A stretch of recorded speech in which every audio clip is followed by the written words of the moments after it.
Salam alaikum Azzoul Flaoun, bonsoir. Le 4 octobre 1961, la préfecture de police de Paris impose aux Algériens l'interdiction de sortir après 20 heures. Le mardi 17 octobre 1961, répondant à un appel du FLN, des dizaines de milliers d'Algériens manifestent pacifiquement contre cette mesure ségrégationniste. Les consignes données par le FLN, Fédération de France, aux manifestants sont formelles. Pas d'armes, pas de violence, ne pas répondre aux provocations de la police. À partir de 20 heures, les Algériens affluaient des banlieues parisiennes, notamment vers le centre de Paris. Tout se passait dans le calme jusqu'à 21h30, quand soudain, des premiers coups de feu sont tirés par la police au niveau du boulevard Bonne Nouvelle. Trois morts froidement tués. C'est le départ d'une longue nuit sanglante. 60 ans après les massacres du 17 octobre 1961, c'est la première fois qu'un président français se rendait l'année dernière sur les lieux du massacre, dont le nombre de morts est estimé par les historiens entre 120 et 200 martyrs. Le chef de l'État français, Emmanuel Macron, a reconnu l'année dernière, à l'issue d'une cérémonie de commémoration officielle tenue à Paris sur les berges de la Seine, de crimes inexcusables pour la République. L'Élysée avait indiqué dans un communiqué que les crimes commis cette nuit-là, sous l'autorité de Maurice Papon, sont inexcusables pour la République française. Il convient de noter que c'est le premier président français qui a osé aller au-delà d'une reconnaissance de la répression. Un geste vu par plusieurs experts et témoins comme insuffisant face à l'atrocité des crimes commis cette nuit du 17 octobre 1961. En même temps, le pouvoir algérien s'apprête à commémorer ces massacres du 17 octobre en observant une minute de silence à travers tout le territoire national. Une page de l'histoire qui continue à faire couler de l'encre. Rappelons-nous des déclarations de Macron faites pendant sa visite à Alger en 2017, en tant que candidat à la présidence, qualifiant la colonisation française comme crime contre l'humanité. Oui, il est vrai qu'en 2018, Macron avait reconnu au nom de la République française que Maurice Audin avait été enlevé, séquestré, torturé, puis éliminé par l'armée française. Il est aussi vrai qu'en mars 2021, il avait reconnu également que l'avocat nationaliste Ali Boumendjel avait bien été torturé et assassiné par l'armée française en 1957. C'est bien peu eu égard aux dizaines de crimes de guerre et de crimes contre l'humanité perpétrés par le colonialisme français en Algérie entre 1830 et 1962. M. Macron a aussi dénoncé l'exploitation de la rente mémorielle par le pouvoir politico-militaire algérien. Faut-il le rappeler que les Algériens n'ont pas attendu sa sortie médiatique pour le savoir. Serait-il pour autant indemne de tout reproche sur la question mémoriale, notamment celle concernant la colonisation de l'Algérie? L'histoire continue. Il y a un lien fondamental entre les diverses luttes menées et les sacrifices consentis pour l'ensemble de notre histoire. Des luttes au nom desquelles a été projeté l'idéal d'une Algérie libre, démocratique et sociale. Cet idéal a été trahi dès l'indépendance. 60 ans après l'indépendance de l'Algérie, la question qu'on doit se poser, qu'avons-nous fait de cette indépendance? Qu'avons-nous fait de tous les sacrifices de nos valeureux chouhada? 60 ans après, le bilan est catastrophique. Un immobilisme gouvernemental, un échec sur tous les plans politiques, économiques, sociaux, moraux et civilisationnel. Un pays qui marche sur sa tête, oui, un pays qui marche sur sa tête, où le rêve d'une Algérie libre et indépendante est interdit, où la jeunesse ne rêve que de quitter le pays. On forme des médecins, des ingénieurs, des architectes, des professeurs, pour les déformer ensuite par un avenir quasi inexistant. Les Algériens continuent d'être exclus de la décision politique, humiliés, délaissés, opprimés et privés de leur liberté et de leur dignité.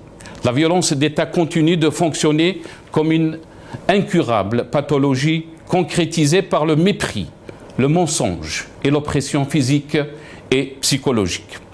Dans cette perspective, on peut dire que le Hirak s'inscrit dans la continuité du temps historique. Il poursuit le combat inachevé pour libérer le pays et le peuple. Le Hirak est porteur de la même espérance lumineuse pour laquelle se sont sacrifiés les dizaines de milliers de martyrs du 8 mai 1945 et de la guerre de libération. Rabbi yarhamou. Face à la répression actuelle et en scrutant l'histoire, on sait qu'un peuple uni ne sera jamais vaincu. L'Algérie, ce grand pays, par sa beauté, par son potentiel humain, par sa richesse et surtout par la résilience de son peuple, finira à récupérer son pays confisqué.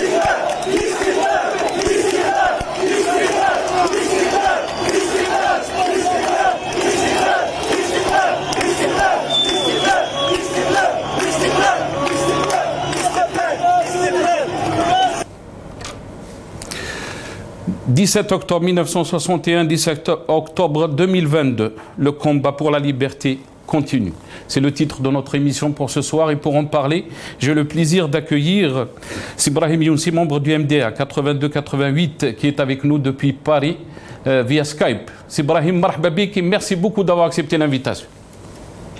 Merci de m'inviter à l'occasion de la commémoration du 17 octobre 1961. Merci beaucoup d'avoir accepté l'invitation. Et comme vous êtes en train de voir, on a avec nous aussi Sissa Drselem, historien écrivain, qui est avec nous depuis la province de France et via Skype aussi. Sissa marhaba bik, merci beaucoup d'avoir accepté l'invitation.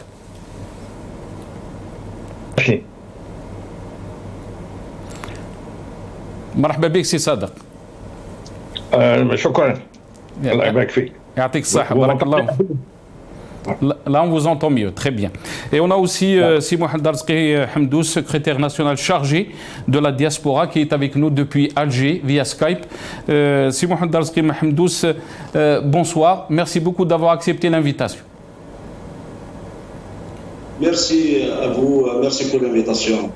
Et merci Magharibia qui nous donne l'occasion de nous exprimer à chaque fois que l'occasion se présente. Merci à vous.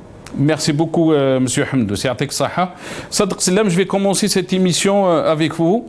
Barakallahu fik. Merci beaucoup d'avoir accepté l'invitation. Cette date qui est historique, bien sûr, et vous êtes historien, c'est Sadaq. Comment peut-on décrire cette date dans le combat de libération de l'Algérie, Sadaq Selem? Eh bien, vu la date de cette répression digne des débuts de la conquête, il y a quelque chose d'assez étonnant. Parce que les manifestants réclamaient l'indépendance de l'Algérie, qui était acceptée par la délégation de Jox depuis exactement le 5 septembre 1961, quand le général de Gaulle a lâché du lest sur le Sahara, puisque les négociations d'Évian 1 du 20 mai 61 et de Lugrin du 20 juillet 1961 étaient bloquées à cause de l'affaire du Sahara. À partir du 5 septembre, l'idée d'indépendance s'était inscrite dans les faits. Et bien, les gens bien informés le savaient. Il restait à finaliser les accords concernant les bases militaires, les expérimentations scientifiques, pour ne pas dire nucléaires, le statut des pieds noirs, etc.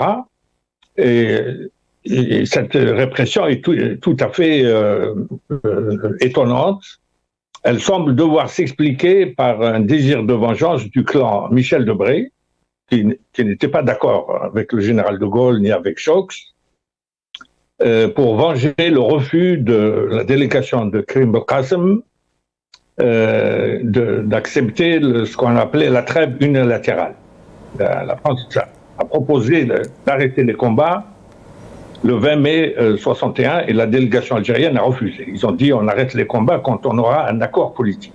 Et alors, maintenant, elle est célébrée plus que le reste, parce que des carnages comme ça, il y en avait toutes les semaines, dans les Aurès, en Kabylie, dans les mondes de Frenda, dans l'Atlas blidien, mais il n'y avait pas de télévision, il n'y avait pas de journalistes, il n'y avait pas de journalistes de gauche, donc c'est passé aux pertes et profits. Alors cette répression sort de l'ordinaire parce que c'était au cœur de Paris. Et c'était à la suite de l'imposition d'un couvre-feu pour une partie de la population qui était considérée comme française. Il ne faut pas oublier que 1 million de soldats français combattaient en Algérie pour obliger les Algériens à rester français. Donc imposer un couvre-feu pour une catégorie de gens sur la base de leur faciès, c'était un acte d'un racisme très primaire. Et alors ensuite, on a donc ce crime d'État qui était accompagné d'un mensonge d'État. On a voulu le dissimuler parce qu'une partie des ministres n'ont appris la vérité que les semaines d'après. Notamment le porte-parole du gouvernement, Michel Debré, Louis Terrenoir, qui était un ancien d'Auschwitz, un chrétien de gauche, qui lorsqu'il a appris que la Seine rejetait des corps du côté de Rouen, Mantes-la-Jolie, il a présenté sa démission au général de Gaulle. Le général de Gaulle a dit « pas de vague, je ne l'accepte pas, et il faut que ça reste secret ». Donc l'idée que en haut lieu, on n'était pas au courant était totalement mensongère, aussi mensongère que le reste. Et c'est ce qui fait que les bonnes paroles du président Macron, et qui accablent le préfet Maurice Papon, qui avait été condamné à Bordeaux pour d'autres crimes non prescrits de la Deuxième Guerre mondiale, il ne reconnaît qu'une responsabilité préfectorale. Or, au cœur de Paris, le préfet de police a une hiérarchie qui est celle du ministre de l'Intérieur, Roger Frey, lequel était sur la même ligne que Michel Debré, puis Michel Debré, Premier ministre, puis le général de Gaulle. Donc c'est tout l'État français qui est responsable de ce massacre. Et là j'interviens, Sadr Sellam. Vous avez parlé de crimes de l'État. Et jusque-là, aucun responsable français n'a qualifié donc ces crimes de crimes de l'État. L'année dernière, Macron a parlé de crimes inexcusables pour la République. Oui, mais il a désigné le coupable, c'est le préfet Maurice Papon, c'est tout. Il a reconnu la responsabilité au niveau préfectoral, point. Alors que Jacques Chirac, au discours du Veldiv, a reconnu la responsabilité de tout l'État français pour ce que faisaient des policiers français obéissant aux Allemands pour la déportation des Juifs. Donc il reste beaucoup de progrès à faire en matière même de reconnaissance, n'est-ce pas ? Mais là, si vous voulez, c'est un débat franco-français, puisque c'est l'opinion française de gauche qui était majoritairement, même de centre droit, qui était acquise à l'indépendance, qui dénonce ce massacre et qui réclame la reconnaissance de la responsabilité de l'État, sans parler des Français d'origine algérienne. Et on nous renvoie aux relations bilatérales franco-algériennes, où ce problème n'est pas essentiel. Il est essentiel dans les relations de l'État français avec une catégorie de ses citoyens. Et que ce matin, on ait envoyé une délégation consulaire, plus des imams CCP envoyés par la Issaba de la mosquée de Paris, est vraiment scandaleux, surtout qu'on a empêché des hirakistes de participer à cette célébration. Et là, vous êtes en train de parler du rassemblement d'aujourd'hui. Restez avec nous. Le rassemblement d'aujourd'hui, et justement, la mosquée de Paris aurait eu intérêt à rester discrète, parce que l'apparition des burnous renvoie à l'évocation de la responsabilité du recteur de l'époque, c'est Hamza Boubacar, qui avait chaque soir un coup de fil d'une heure et demie avec Maurice Papon. Et M. Hamza, qui est un homme de valeur, qui connaissait le Coran, il l'a traduit, a dissimulé la vérité. Yaktumu shahada. Il aurait pu aider les historiens à établir la vérité historique. Très bien. Or, il a contribué, je termine, parce que vous savez ce qui s'est passé quand on a rappelé la morgue, l'Institut médico-légal, qui est sur les bords de Seine, au quai de la Râpée. Eh bien, à minuit, on jetait les corps dans la Seine. Et la mosquée de Paris a fourni de faux certificats d'inhumation pour faire croire que c'était des enterrements normaux. Et la mosquée de Paris croit occuper l'espace médiatique en envoyant des imams en burnous, mais elle se fait du tort parce que cette institution doit des excuses aux musulmans de France, aux historiens et à la République française, parce qu'elle a contribué à ce carnage. Très bien. Autant qu'historien, très rapidement, je dois donner la parole à Sibrahim Younsi. Le nombre de morts cette nuit-là, on a avancé plusieurs chiffres. D'après vous, c'est Sadr Sellam. La mémoire qui vole au secours de l'histoire. Les historiens positivistes comme mon maître Ageron refusait de travailler sur ce sujet parce qu'il a ouvert, comme moi, avec beaucoup d'euphorie, les cartons des différents centres d'archives où vous trouvez à l'index répression de manifestations d'Algériens à Paris, octobre 61. Donc le temps de faire la demande, ça met une demi-heure. On est dans un état euphorique, mais on est vite déçu quand on ouvre le carton, on trouve des coupures de presse allant de l'aurore jusqu'à l'humanité qui reproduisent le communiqué de la préfecture de police, qui parle des 3 morts que vous avez cités au début.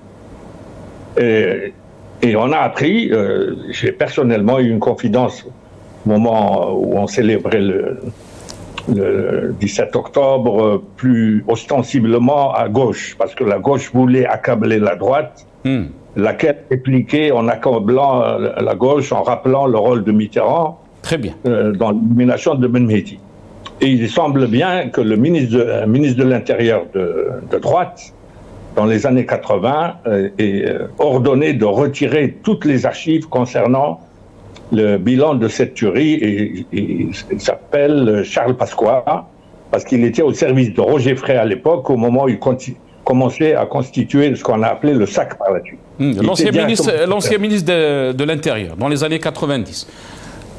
Non, oui, il a été 2 fois, mais il a fait ça en 1988. Madame, c'est Sadr Sellam, est-ce que vous pouvez nous avancer un nombre avant de régler un peu votre Skype? Voilà, je dis que les historiens étaient impuissants puisqu'ils n'avaient rien à se mettre comme document à étudier, et c'est l'éducateur d'Argenteuil, Jean-Luc Enaudi, qui n'avait même pas le bac, mais du fait de ses bonnes relations avec les familles algériennes de la banlieue, il a vu le poids de ce traumatisme et il s'est mis à enquêter, comme c'est une population jeune.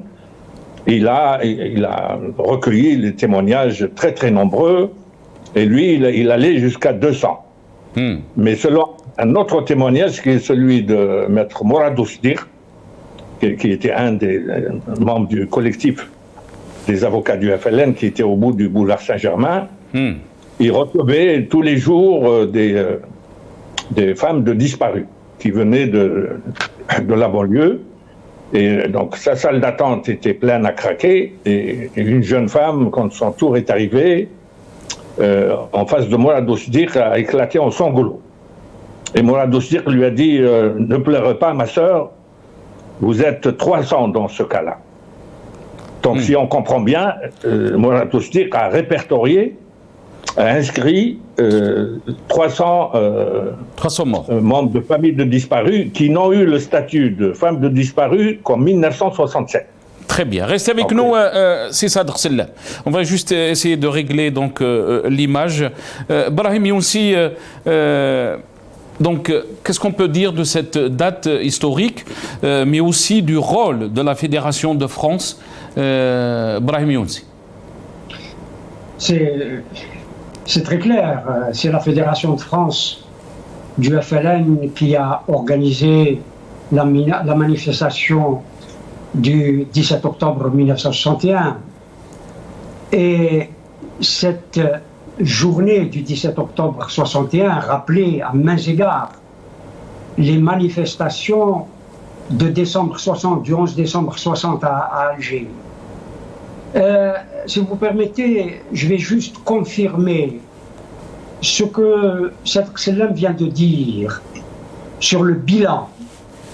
Mourad Mousdiq m'a dit qu'il y avait entre 300 et 400 morts. D'ailleurs, on parle de 350 morts. La presse a fini par reconnaître qu'il y avait 350 morts le 17 octobre 1961. Il paraît également que, selon certains et certains témoins, que des corps n'ont pas été repêchés dans la Seine. C'est dire que le bilan est peut-être encore beaucoup plus lourd que celui que l'on annonce. Moi, je veux lier cette date du 17 octobre à l'actualité. Parce que j'ai trouvé que la visite, je dis du gouvernement français, parce que les ministres importants, 16 ministres importants du gouvernement français se sont rendus à Alger la semaine dernière. Je trouve que cette visite, à l'approche de la commémoration du 17 octobre 1961, était pour le moins inopportune. Or, des questions se posent parce qu'on parle aujourd'hui du dossier mémorial comme on n'en a jamais parlé. Et le gouvernement ou le pouvoir établi à Alger serait-il en train, et ça je le crains, de renoncer à la mémoire, parce qu'il semble qu'il veut conjuguer la mémoire algérienne au temps français.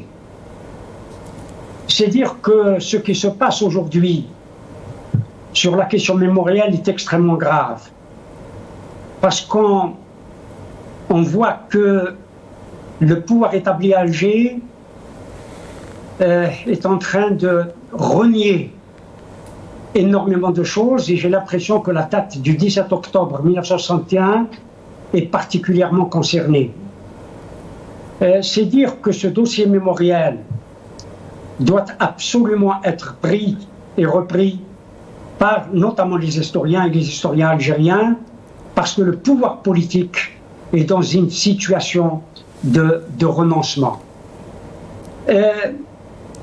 C'est aussi dommageable que ce soit des organisations algériennes, et cela l'a été depuis fort longtemps, depuis en effet que la date du 17 octobre 1961 a été rendue quasiment publique par l'historien, enfin, reconnaissons-le comme historien Jean-Luc Einaudi, parce que c'est lui qui a déterré cette affaire dans les années 80, je crois. Mais cela m'a parlé de la presse.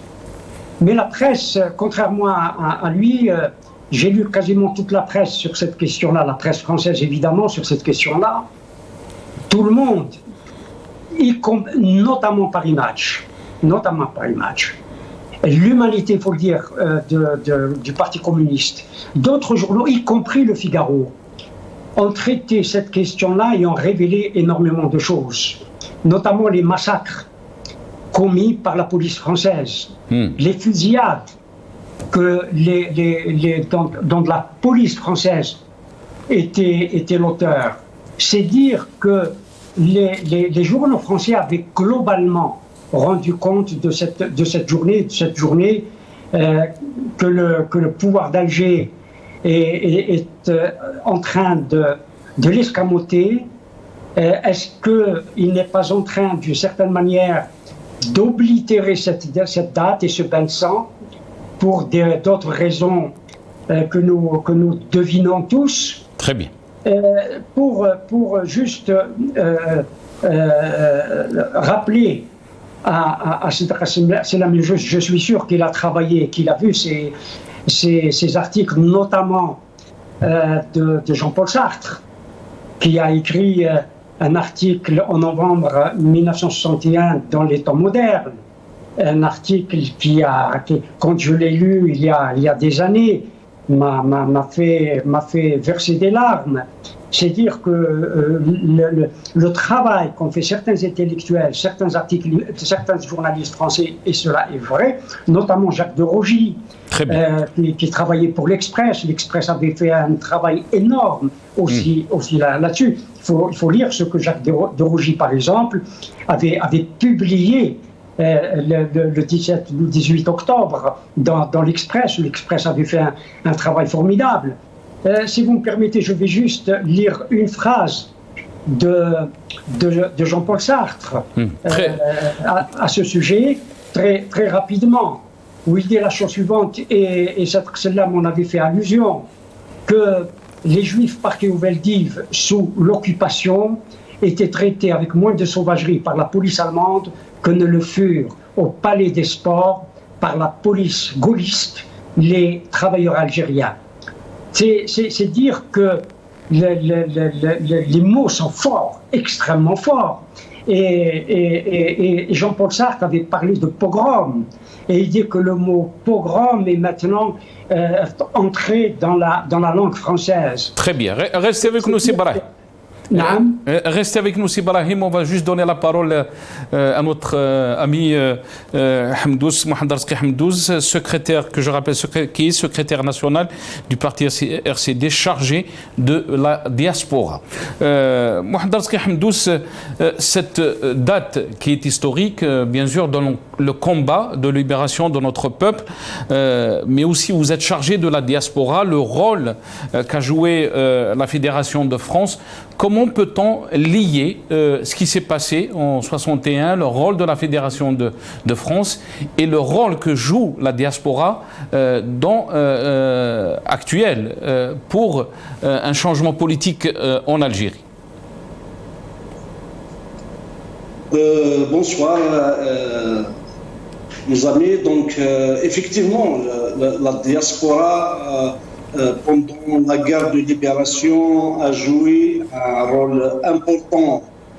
Faut-il rappeler que les immigrés algériens pendant la guerre de libération étaient considérés par l'État français comme un ennemi intérieur. Donc les immigrés algériens et notamment la Fédération de France a réussi à internationaliser le conflit, la cause algérienne, de par la conscience politique de ses militants et de l'organisation et surtout de la discipline dans l'application des consignes de la Fédération de France. La preuve, les manifestations du 17 octobre 1961, c'est une manifestation en répondant à l'appel de la Fédération de France pour boycotter un couvre-feu, instaurer un couvre-feu qu'on peut dire discriminatoire, qui leur a été imposé uniquement aux Algériens. Donc, malgré la répression, malgré la rafle policière, des groupes ont réussi à se rassembler dans Paris au cri « à bas le couvre-feu raciste et algérien ». C'est vrai, nous connaissons tous, le bilan est très lourd. Certains parlent de 200, certains parlent de 250, d'autres parlent de 300 morts. C'était des morts de trop parce que l'Algérie était vraiment au crépuscule de son... On s'approchait de l'indépendance, donc c'était des morts de trop. Maintenant, le rôle de la diaspora aussi, actuellement, nous avons tous vu le rôle qu'ont joué nos immigrés dans la construction de l'Algérie indépendante, et nous avons tous vu la militance née dans la diaspora, que ce soit dans les années 70, que ce soit dans les années 80. Faut-il le rappeler aussi que nos opposants ont toujours exercé de la politique, vu que c'était interdit dans notre pays, donc en France ou à l'étranger, que ce soit la naissance de l'Académie berbère, que ce soit le mouvement culturel berbère. Et nous avons aussi vu le rôle joué par notre émigration pendant le Hirak.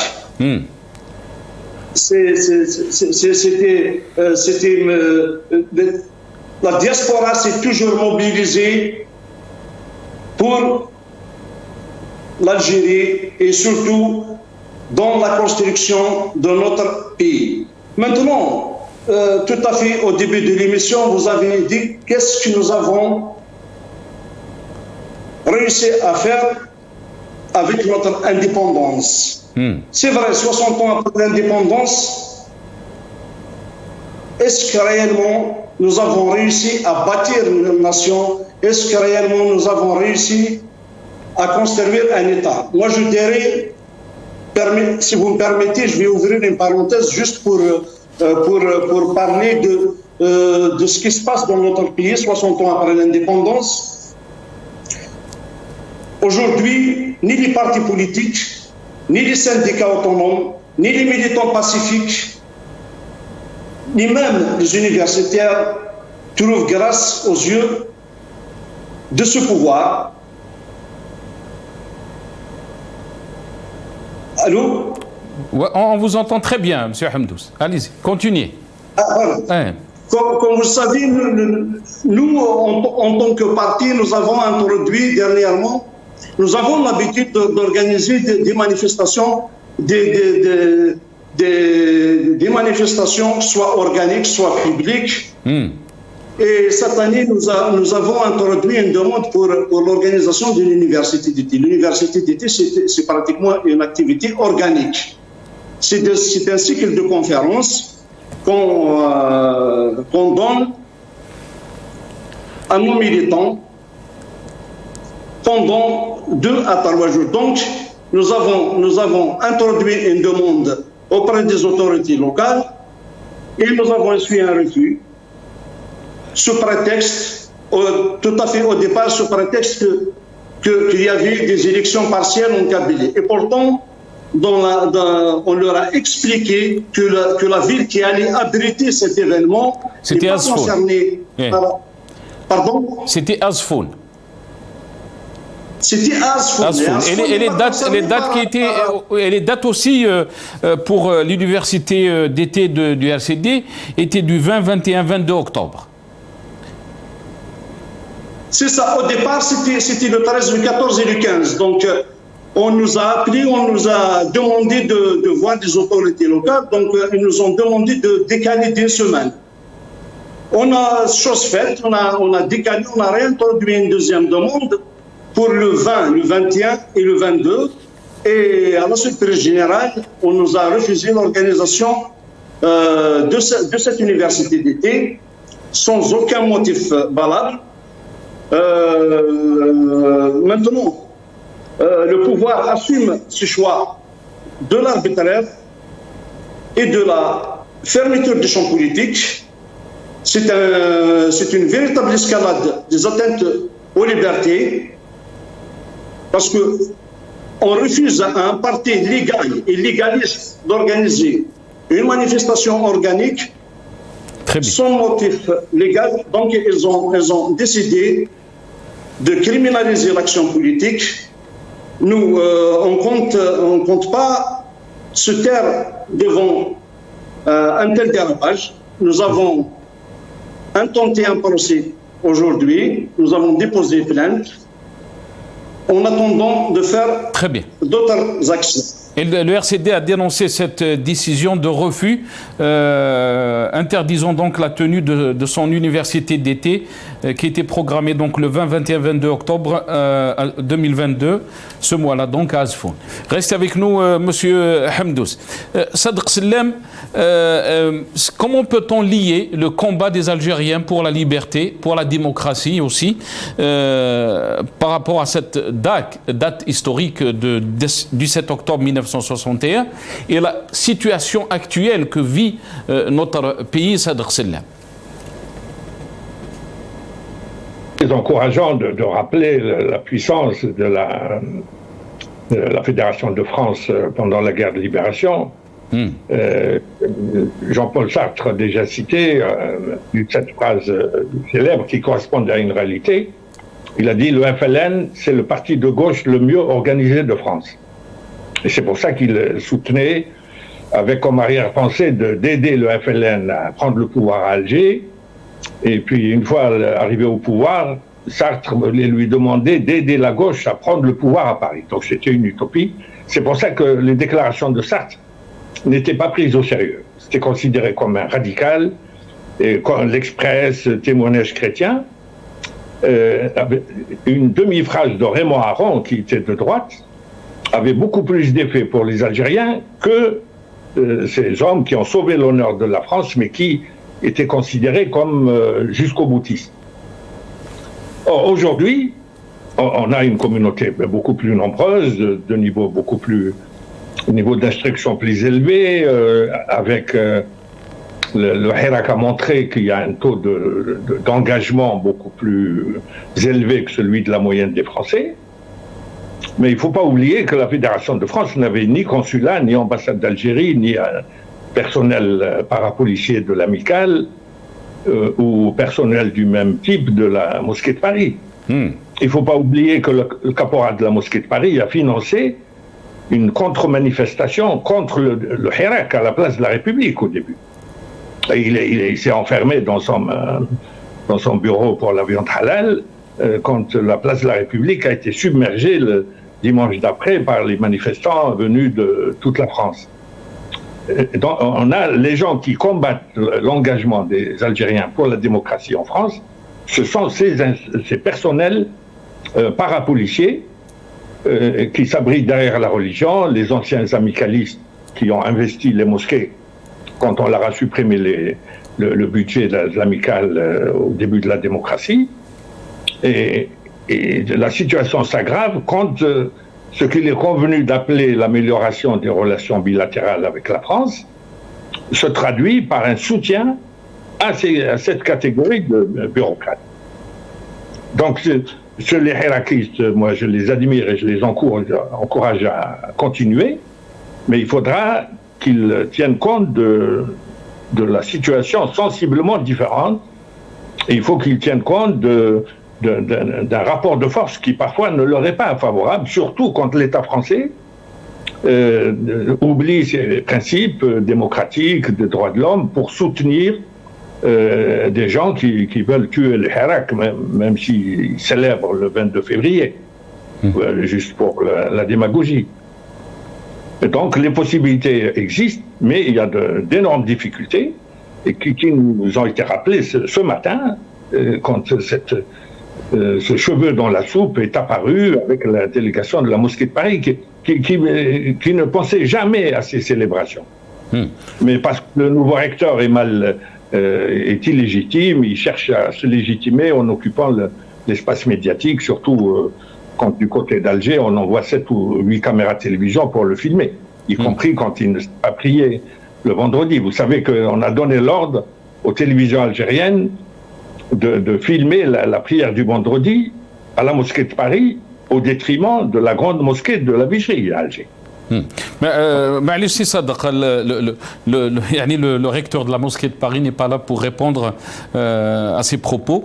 Donc vous êtes écoutez, il occupe l'espace médiatique à longueur. Vous êtes responsable. Vous êtes responsable de ces propos. Comment je suis responsable? Responsable de quoi? La personne en question n'est pas là pour répondre à ce que vous êtes en train de dire. Donc on préfère, juste pour que les choses soient claires, nous sommes une chaîne de télé qui est régie par des lois. J'ai dit à lieu commun, la mosquée, moi je suis paroissien de la mosquée. Absolument, vous avez le droit de dire ces choses-là, juste pour préciser. J'ai le droit de rappeler une évidence, la mosquée de Paris n'est jamais venue à la célébration du 17 octobre. Très bien. On va rester sur... on va discuter de la situation.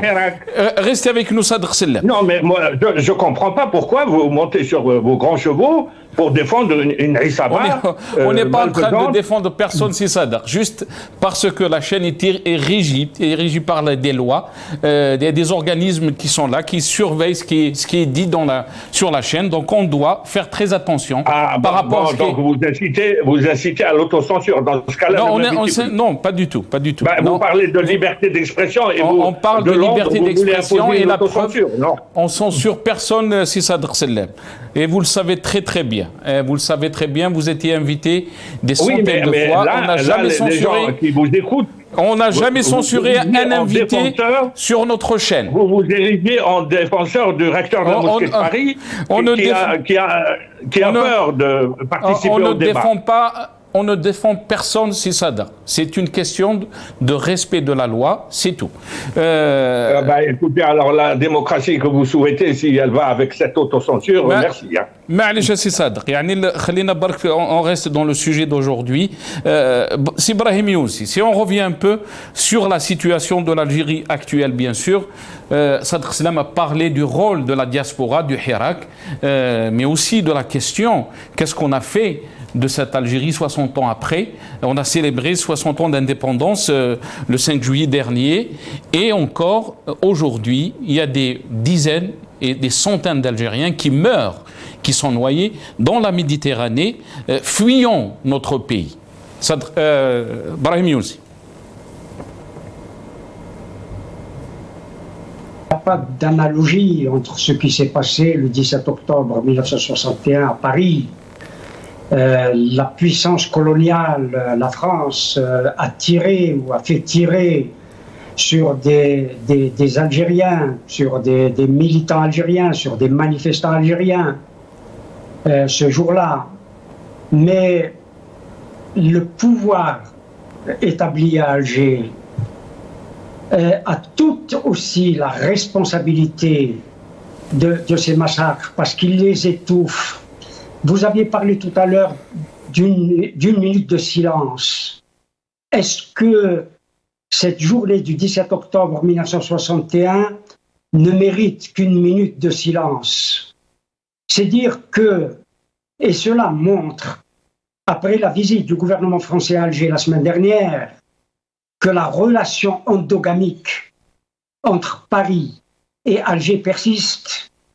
Cela voudrait dire aussi que les mots prononcés il y a quelques mois seulement par Emmanuel Macron, c'est un écran de fumée, c'est des mots jetés en l'air, que ce n'était pas véritablement des mots ou une position politique sérieuse, des mots bien pensés. Et du côté d'Alger, c'est aussi mépriser les morts, les 350 ou 400 morts algériens, innocents. Si je vous lisais les mots utilisés par Jean-Paul Sartre, sont terribles. À l'égard du préfet de Paris, mais aussi à l'égard du gouvernement français, du pouvoir du général de Gaulle. Des mots terribles, accusateurs. C'est dire que, d'ailleurs il avait titré son article dans les temps modernes, La bataille de Paris. Bien sûr, pour rappeler la bataille d'Alger. Mais comment peut-on faire le parallèle, c'est Brahim, si on peut revenir un peu à la situation actuelle que vit le pays. On parle de 61 ans après ces événements historiques. Comment peut-on décrire la situation politiquement, en termes de liberté? On vient d'entendre le témoignage de Mohamed Arzqi Hamdous, qui est secrétaire national du RCD chargé de la diaspora, qui a parlé de cette situation politique, qui a parlé du combat des Algériens qui continue, surtout après 2019, donc pour un changement du système. Quelle situation, quel constat de la situation actuelle peut-on faire, Sibraï? Oui. Alors, nous parlons de la situation actuelle. Je ne veux pas retourner mon regard vers le passé, parce qu'il y a beaucoup de choses qui ont été faites par le passé. Mais regardons la situation actuelle. La situation actuelle est que, en tout cas pour moi, et c'est vrai que les partis politiques ne jouent pas, la situation est difficile, je le concède, mais ne jouent pas totalement leur rôle. Et n'ont pas joué totalement le rôle. Il faut dire les choses telles qu'elles sont. La démocratie, parce que pourquoi ils n'ont pas joué leur rôle, c'est Brahim vous avez, on va faire intervenir bien sûr Mohamed Arzqi Hamdous, il ne me reste pas beaucoup de temps, on va essayer juste d'accélérer un peu, comme ça il aura le temps d'intervenir. Pourquoi les partis n'ont pas joué leur rôle? Est-ce que vous pensez que l'élite n'était pas à la hauteur des exigences du peuple algérien? Vous avez dit, vous avez prononcé un mot que je n'ai pas bien saisi. Vous avez parlé des élites. Oui. Oui. Moi, je suis. Je sais que vous l'avez saisi. Je sais que vous l'avez saisi. Parce que d'abord, ce que vous appelez le Hirak, que moi j'appelle une révolution, n'a pas été faite par les élites. Et les élites, vous le savez, ont collaboré. Et les élites de toutes les tendances. Ne parlez pas des élites, c'est un sujet très, j'allais dire, très dangereux, explosif. Les élites ont collaboré, il faut dire les choses telles qu'elles sont. Les élites n'étaient pas toutes dans l'opposition, il y avait une infime minorité, hélas, qui l'était. Ce que je veux dire, c'est que, parce que vous posez la question des libertés démocratiques, et beaucoup d'entre nous se sont battus, quel que soit leurs références ou leurs référents se sont battus pour les libertés démocratiques. Et les libertés démocratiques sont en tout cas pour moi un impératif catégorique, pour parler comme Emmanuel Kant. C'est un impératif catégorique. Les libertés démocratiques, c'est pour cela que le peuple algérien s'est battu et il continue de se battre pour exercer ces libertés démocratiques. Cela est clair. Mais à un moment donné, on a empêché les libertés démocratiques de s'exprimer et elles se sont exprimées, on les a interrompues. Très bien. Malice Ibrahim, on va juste donner... je m'excuse, on va donner la parole à Mohamed Arzqi Hamdous. Est-ce que ce combat continue pour la liberté démocratique, Monsieur Hamdous?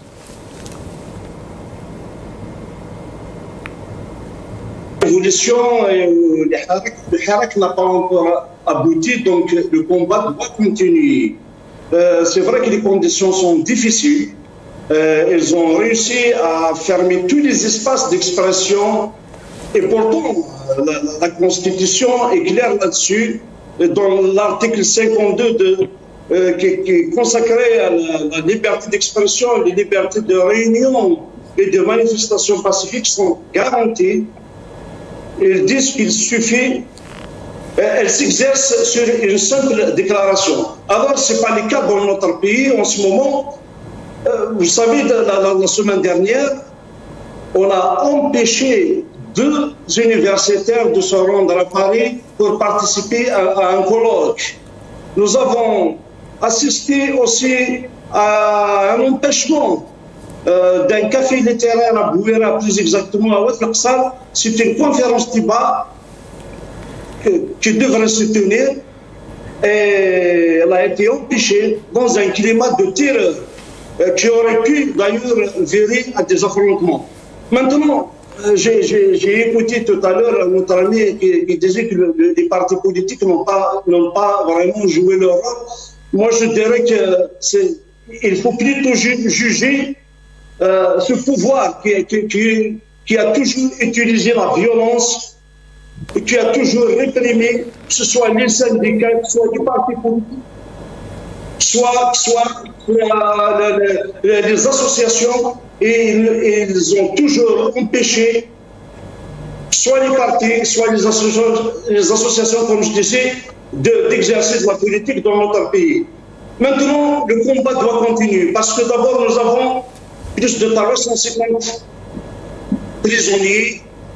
Ils sont en train de souffrir, ils sont en train de passer des moments durs dans les prisons algériennes. Donc, nous devons minimum libérer, continuer le combat jusqu'à la libération de ces Algériens, de ces militants politiques. Et surtout, nous devons continuer le combat jusqu'à ce qu'on instaure un État démocratique et un État de droit. Parce qu'en ce moment, merci, le pouvoir ne nous donne pas beaucoup de choix.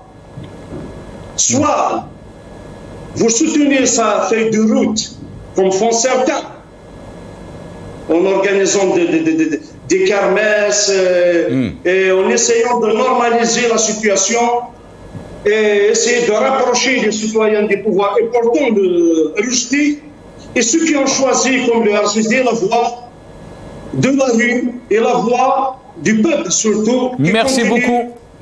De lutter jusqu'à l'aboutissement de nos revendications. Merci beaucoup, Mohamed Arzqi Hamdous, secrétaire national du RCD, chargé de la diaspora.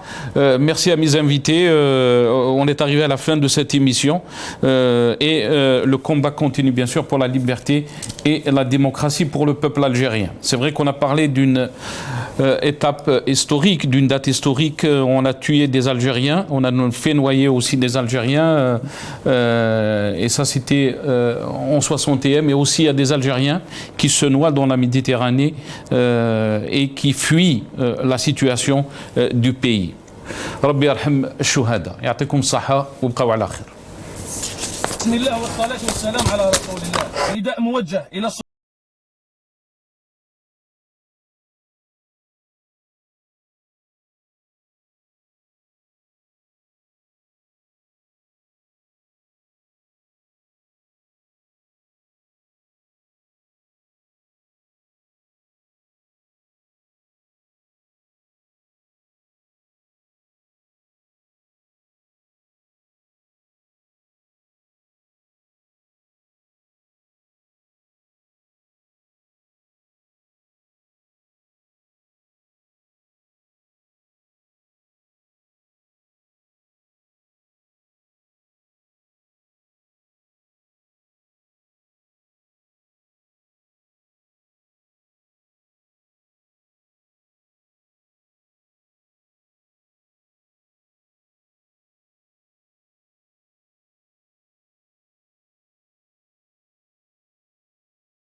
Muy buenos días.